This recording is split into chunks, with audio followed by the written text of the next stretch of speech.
Menyusul hebohnya Stadion Jakarta International Stadium yang akan direnovasi Jokowi, muncul juga renovasi Stadion Jatidiri Semarang.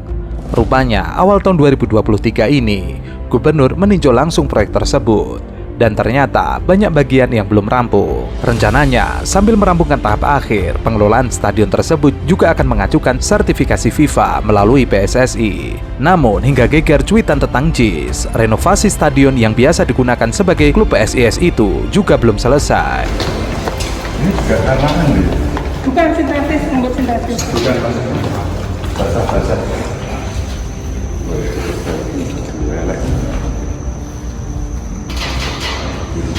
Oh iya, ini gimana? Kami orang ngawasi.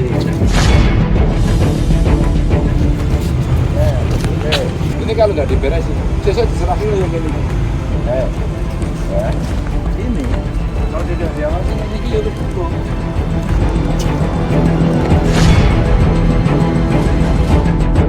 Dalam kunjungan di bulan Januari 2023 lalu, reaksi Gubernur Jateng terekam Ganjar mengecek dari dekat kondisi rumput lapangan. Ia juga melihat kondisi atap tribun barat dan tribun stadion yang baru saja selesai dipasang.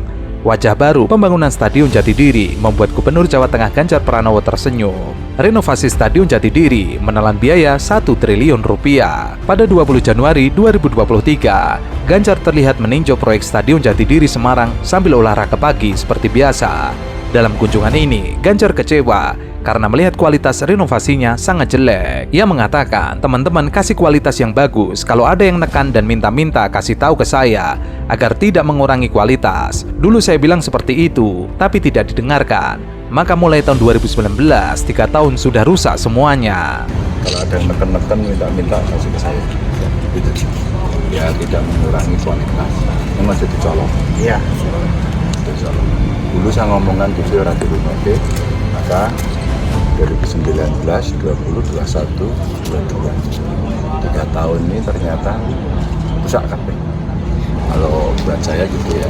Kerusakan sudah terlihat pada sisi luar stadion yang kini dijadikan sekretariat PSIS Semarang tersebut. Ornamen siluet gunungan wayang yang seharusnya menjadi hiasan terlihat rusak. Tanaman liar yang juga dibiarkan tumbuh di sana-sini membuat kesan venue itu tidak terawat. Bolong seperti ini, terus itu ada tanaman yang tumbuh di atas, minta tolong orang untuk mencabuti.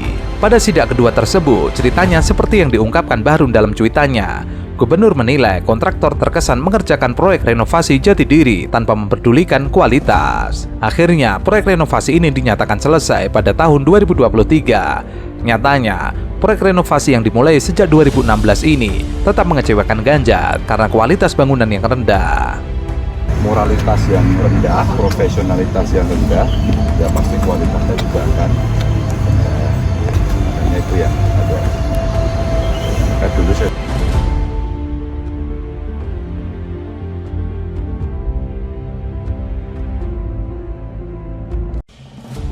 Stadion Jakarta International Stadium yang dibangun era Anies Baswedan saat masih menjabat sebagai Gubernur DKI Jakarta terus mendapatkan sorotan. JIS yang dianggap tidak sesuai standar untuk venue Piala Dunia U17 kabarnya akan segera direnovasi. Barisan pendukung Anies pun geram dengan penilaian sejumlah pihak karena diduga terkait kepentingan muatan politik. Kalau saya melihat ada lagi masalah lain, itu masalah safety. Waktu kemarin pagar pembatas itu ditendang waktu pertandingan. Dan saya tidak tahu kualitasnya sudah sejauh mana.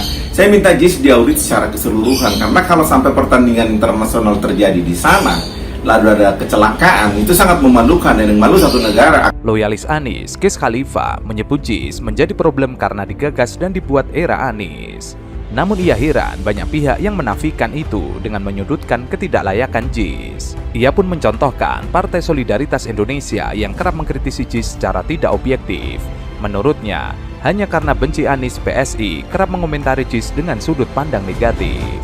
Padahal masih ada persoalan lain yang harus menjadi perhatian dan bisa dikritik PSI. Ia menyebut seperti LRT Jakarta rute Rawamangun ke Kelapa Gading yang setiap bulan tekor 12 miliar dan pemasukan cuma 500 juta. Tapi menurutnya itu tidak pernah dikritik PSI. Jalurnya cuma 5,7 km, biayanya 6,5 triliun. tidak pernah dikritisi karena yang bikin Ahok. Kalau JIS ini yang bikin Anies Baswedan. Ia menilai persoalan JIS mesti dilihat secara konkret. Mestinya JIS bisa disempurnakan seperti penyediaan fasilitas stasiun KRL yang bisa selesai pada tahun 2024. Yang temporer itu harusnya sudah selesai. Tapi karena bukan Pemprov yang buat, karena stasiun itu tugas Kemenhub, udah 8 bulan tidak selesai, itu harus ditegur. Ia juga menambahkan dari jumlah penyelenggaraan acara, JIS dianggapnya berhasil. Maka itu geseran dengan anggapan JIS tidak layak karena hanya akses dan tempat parkir. Kalau kemudian bahwa ada hal-hal yang perlu dievaluasi, perlu diperbaiki dan seterusnya, saya kira harus dulu dialog dengan perencanaan dulu awal. Karena yang tahu betul backgroundnya itu adalah yang merencanakan itu, planningnya kayak apa, perencanaannya kayak apa, itu harus diajak dialog dulu. Sehingga ketika dilihat oleh yang lain siapapun itu, oh ini kurang ini, kurang ini, kurang ini. Jangan-jangan sebenarnya yang kurang itu memang belum dikerjakan, tapi sudah masuk perencanaan, gitu. Artinya apa misalnya area parkiran atau akses dan seterusnya, itu saya kira harus melibatkan tim awal yang merencanakan itu. Seharusnya sudah dibangun sesuai dengan standar itunya.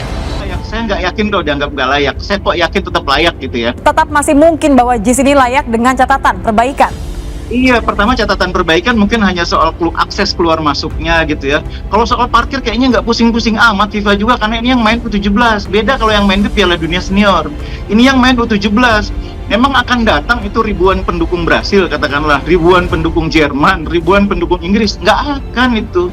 Sebagian besar menonton itu dari kita sendiri atau mungkin negara-negara tetangga. GIS menambahkan, JIS dibangun dengan melibatkan konsultan perencanaan dari Inggris. Konsultan itu punya pengalaman merancang stadion di Inggris, seperti milik klub sepak bola Tottenham Hotspur dan beberapa stadion di Qatar untuk Piala Dunia tahun 2022. Kemudian, ia menyindir keras organisasi Persatuan Sepak Bola seluruh Indonesia yang sudah terlalu bernuansa politik.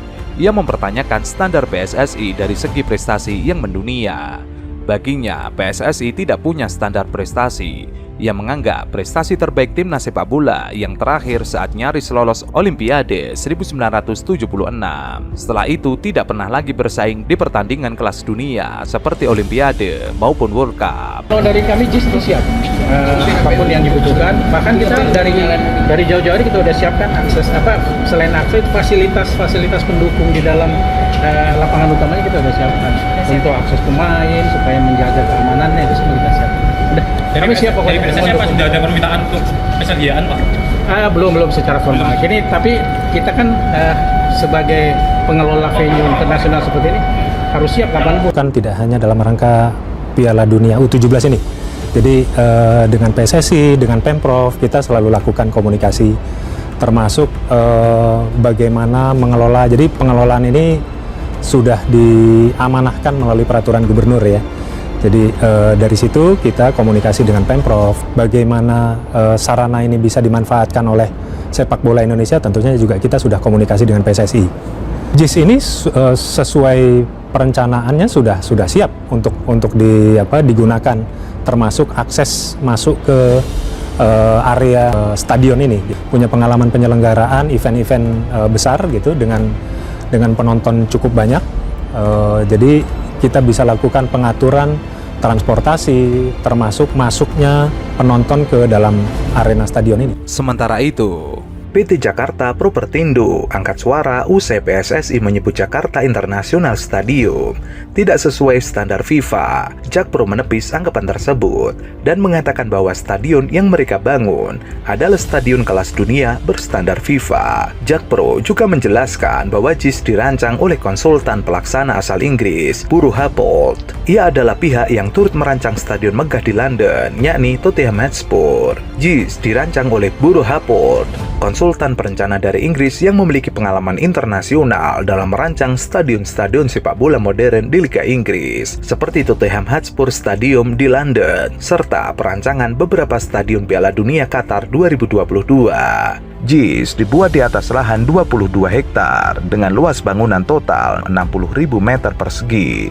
Sejak dikerjakan pada 2019 lalu, biaya konstruksi mencapai 4,5 triliun dan kapasitas mencapai 82.000 penonton.